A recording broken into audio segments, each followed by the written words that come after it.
नमस्कार मित्रांनो, ठरलं तर मग या मालिकेच्या आजच्या भागामध्ये मी तुम्हाला सर्वांचे अगदी मनःपूर्वक स्वागत करते.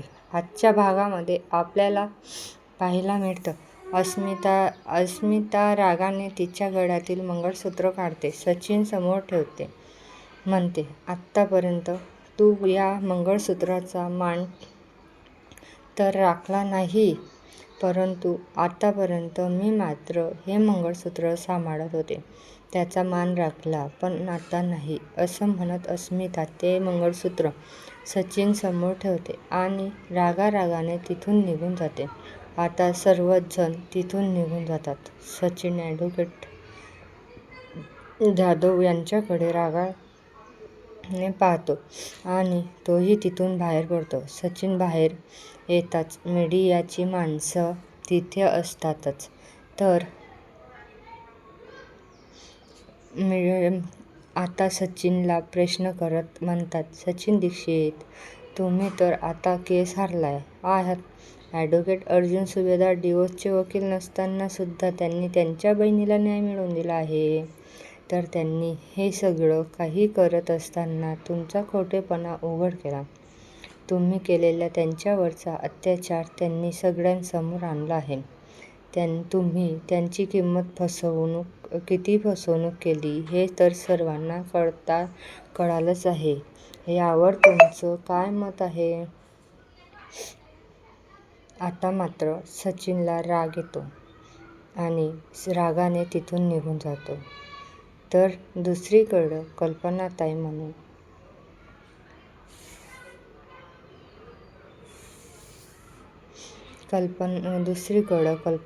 म्हणू लागतात की अर्जुन आणि सायली, आज खरंच एक गोष्ट चांगली घडली की या सगळ्यामध्ये सचिनचा नीचपणा जिंकला नाही, परंतु मात्र अस्मिताची काळजी वाटते. अस्मिताला त्यांच्यानंतर एकटेपणा सोसावा लागणार आहे, या सगळ्यांचीच मला काळजी वाटत आहे. आता स्मितची जबाबदारी तिला एकटीला घ्यावी लागणार. तर त्यावेळी सायली म्हणते, एकटीने का? पण सर्वजण आहोत ना. अर्जुन म्हणतो, आई, आपण अस्मिताताईला आणि तिच्या बाळाला अजिबात एकटं टाकणार नाही. मम्मा. तर कल्पनाताई म्हणतात, आपलं नशीब चांगलं म्हणून अस्मिता तिचं दुःख फार काळ उगाळत बसत नाही, पुढे जाते आणि आनंदाने राहते. तर अश्विन म्हणतो, बरं, पण अस्मिताही कुठं आहे? आता सर्वजण अस्मिताला पाहत असताना त्याच वेळी अस्मिता आणि चैतन्य त्या ठिकाणी येतात. आता अस्मिता तिथे येताच विचारते, डॅडा कुठे आहेत? तर अस्मिता म्हणू लागते, फॅक्टरीच्या एका मीटिंगसाठी डॅडांना जावं लागलं. अस्मिता म्हणते, बरं,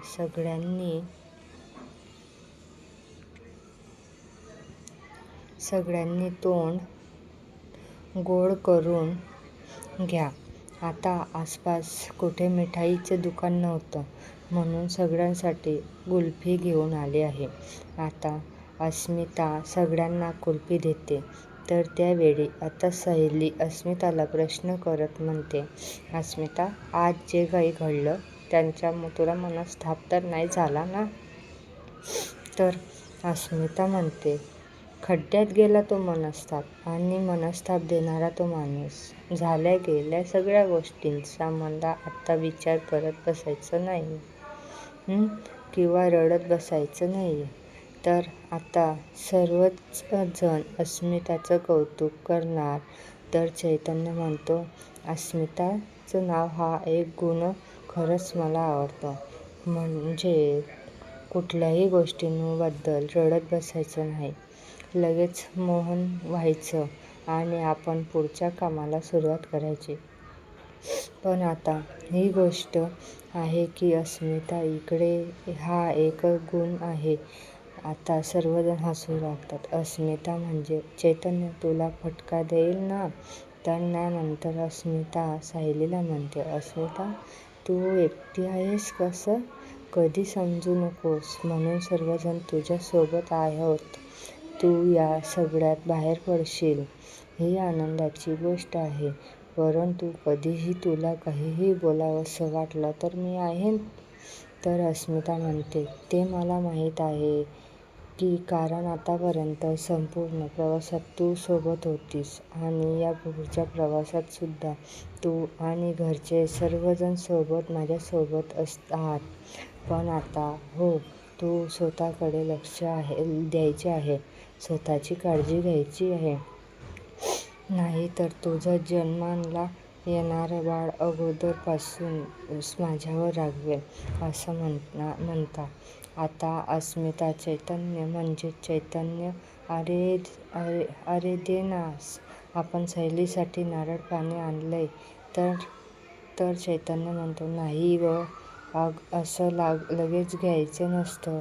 अर्जुनने नारळ पाणी पिण्यासाठी जो अलार्म लावला ना, तो वाजला की मग द्यायचं असतं. तर आता सायली अर्जुनकडे पाहते तर अस्मिता म्हणते, अर्जुन, अरे तुझ्या बायकोसाठी तू जो अलार्म लावलास ना, तो न वाजता सुद्धा जर बायकोला नारळ पाणी दिलं तरी चालेल ना?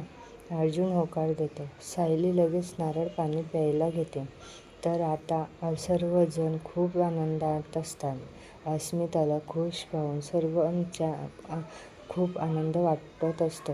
तर कल्पना म्हणतात, बरं आता निघूया. अर्जुन म्हणतो, नाही अश्विन, तू सर्वांना घेऊन घरी जा आणि ठरल्याप्रमाणे मी माझ्या बायकोला घेऊन प्रतिमा आत्याच्या घरी जातो.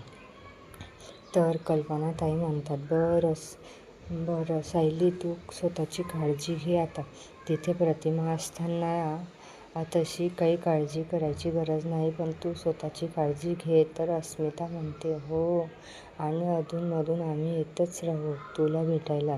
मी आणि स्मित तर येतच जाऊ. सायली म्हणते, बरं. आता सायली आणि अर्जुन प्रतिमाच्या घराकडे जायला निघतात.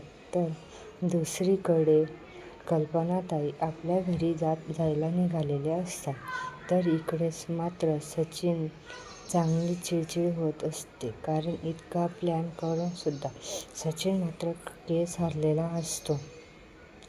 सचिन म्हणतो, इतका सगळा प्लॅन केला होता, एवढा सगळा काही डाव आखला होता, पण शेवटी मी हारलोच. इतके सगळे पुरावे गोळा केले होते तरी ते सगळे वाया गेले. मी हारलोच कसा? सचिनला आपलं हारणं सहन होत नाही.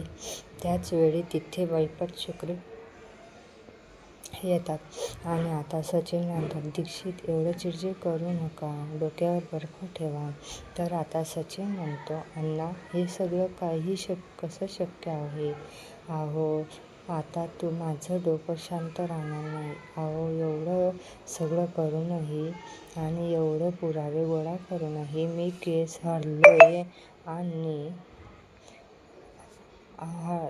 हरलो आणि एवढ्या सगळ्याचा डाव आखूनही मला अस्मिताला पोटगी द्यावी लागणार आहे आणि अर्जुन हा केस जिंकला आहे आणि हे मी सहन नाही करू शकत. वैपत शिर्के म्हणतात, झालं गेलं गंगेला मिळालं. दीक्षित, आता डोकं शांत ठेवायचं हे मी सांगतो. असं म्हणत वैपत शिर्के सचिनला म्हणतात, तू सुद्धा आता बहुगुणी बाबांची दीक्षा घे आणि माझ्यासारखीच तुझ्यासुद्धा नवीन आयुष्याची सुरुवात कर. तुझ्या पहिल्या बायकोकडून तुला काडी मोड तर मिळालाच आहे. या सगळ्या गोष्टी आता सोडून दे. आता पुढे निघ, नवीन गोष्टींचं, नवीन विचारांची सुरुवात कर. तर आता सचिन अण्णांवर चिडतो आणि म्हणतो, अण्णा, मला तुमचे हे नको ते सल्ले नको आहेत. तुमचे हे जे सल्ले आहेत ना, ते बहुगुणी बाबांच्या भक्तांना द्या. मला नको आहे. आतापर्यंत मी सगळं काही माझ्या हिमतीवर मिळवलं, पण पहिल्यांदा कोणीतरी माझ्यावर मात केलं.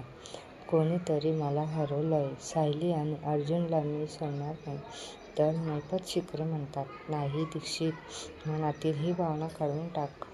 ही सुडाची भावना मनातून कायमची काढून टाक रे.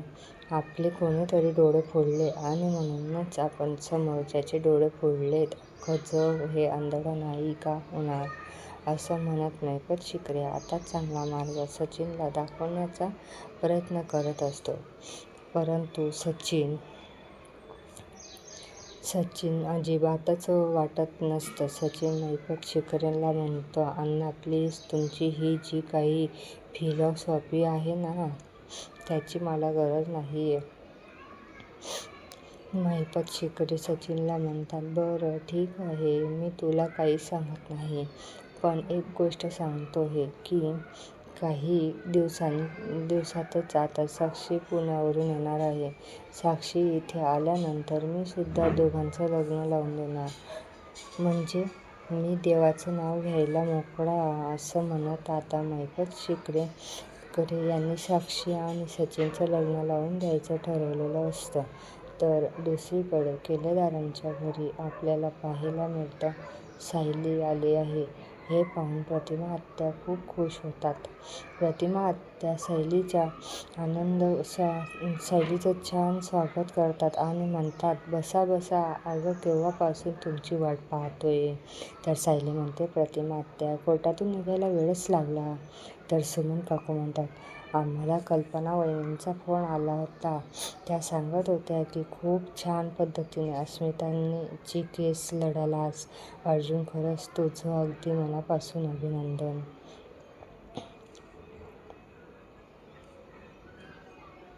अर्जुन म्हणतो, थँक यू सो मच. आता तिथे टेबलवर ठेवलेली पाण्याची बॉटल आणि ग्लास पाहताच अर्जुन म्हणू लागतो, सगळी तयारी अगोदरच झालेली आहे वाटतं. आता सायली ही पाहते तर जागोजागी पाण्याची बॉटल, ग्लास ठेवलेलं असतं. तर ते पाहून सायली म्हणते, प्रतिमा आत्या, मी येण्या अगोदर ही सगळी तयारी झाली आहे. तर प्रतिमा आत्या म्हणतात की हो, ही सगळी तयारी झाली. तू येण्या अगोदर संपूर्ण तयारी करून ठेवली. बरं, ही सगळी तयारी आम्ही नाही केली तर तुझ्या नवऱ्याने केली. आता सायली अर्जुनकडे पाहते. अर्जुन होकार देतो. तर प्रतिमा आत्या म्हणतात, तू येण्या अगोदर तुझ्या नवऱ्याने एका माणसाला इथं पाठवलं होतं आणि हे सगळं कोपरे आहेत ना, ते त्यांनीच चाकलेत आणि जागोजागी मेटलच्या बॉटलही ठेवल्या गेलेल्या पाण्याच्या, ती तुझ्यासाठी बघ, सगळीकडे अगदी छान व्यवस्था केली आहे. आता सायली त्या सर्व बॉटल पाहते. तर त्यानंतर आता सायली अर्जुनकडे पाहते. तर अर्जुन म्हणतो, नाही म्हणजे तू कुठल्या तरी रूममध्ये असली तर सुद्धा आवर्जून पाणी पिशील ना, म्हणून हे सगळं काही करावं लागलं आहे. तर सुमन काकू म्हणतात, आणि हो, अर्जुनने सगळ्या बाथरूममध्ये अँटी स्लिप मॅट सुद्धा ठेवायला सांगितले आहे. आता अर्जुनची ही इतकी सगळी काळजी पाहून सायली मात्र शांतच होते. तर अर्जुन म्हणतो, हां, स्टाईल ओल्या असतात ना, उगाच पाय वगैरे घसरायला नको, म्हणून हे सगळं काही तर केलं. सगळं काही तर सायली अर्जुन म्हणते, मी तुमचं नक्की काय करू? अर्जुन म्हणतो, काहीही करू नकोस. माझ्यासाठी ज्या गोष्टी केल्या आहेत ना, त्या सगळ्याच नीट वापर कर म्हणजे झालं, बाकी मला काहीच नको. तर प्रतिमा आत्या अर्जुनचे कौतुक करत म्हणतात, खरंच अर्जुन, तुझी म्हणजे कमालच आहे. तर सायली म्हणते, बरं, तुम्ही हे सगळं काही माझ्यासाठी इतक्या प्रेमाने केलं आहे ना, मग मी सुद्धा माझी स्वतःची काळजी घेईल. तर अर्जुन म्हणतो, थँक यू सो मच. बरं, तू आता इथे तुझे लाड करून घे, मला घरी निघावं लागेल. तर प्रतिमा आत्या म्हणतात, अरे, जेवून तरी जा. अर्जुन म्हणतो, नाही, नको, आज घरी सर्वांसोबत जेवतो, सर्वजण माझी वाट पाहत असतील. प्रतिमा आत्या म्हणतात, बरं ठीक आहे. अर्जुन म्हणतो, बरं, मला निघायला, बाय बाय बेबी. असं म्हणत अर्जुन निघत असतो. सायली उठून उभी राहते. तर अर्जुन म्हणतो, नाही, तू उठू नकोस. मात्र प्रतिमा त्या सायलीकडे आणि अर्जुनकडे पाहत असतात. अर्जुन असणारं ते प्रेम, काळजी हे प्रतिमांना त्यांनाही दिसून खूप आवडत असते. सायली आणि अर्जुनचं एकमेकांवरचं प्रेम पाहून प्रतिमा आत्या खूप खुश असतात. तर सुमन काकू सायलीला म्हणतात, सायली तुझी सगळी सोय तन्वीच्या खोलीत केली आहे. तू जा आणि फ्रेश हो आणि पटकन जेवायला ये. सायली म्हणते, हो आता.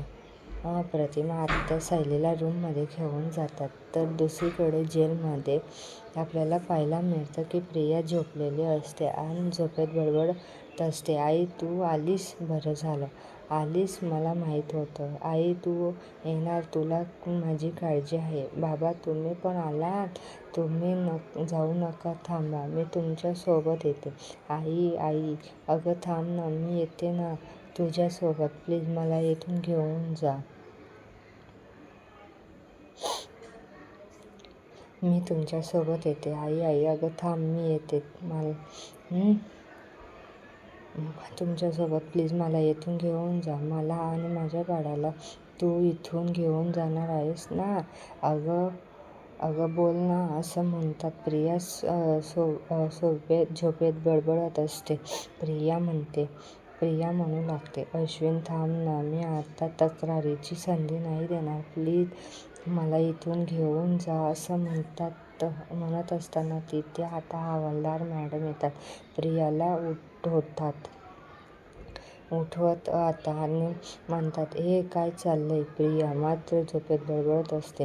तर त्यावेळी ते मोठ्यानेच आवाज देतात. प्रिया दचकून उठते आणि म्हणते, आई बाबा आलेत.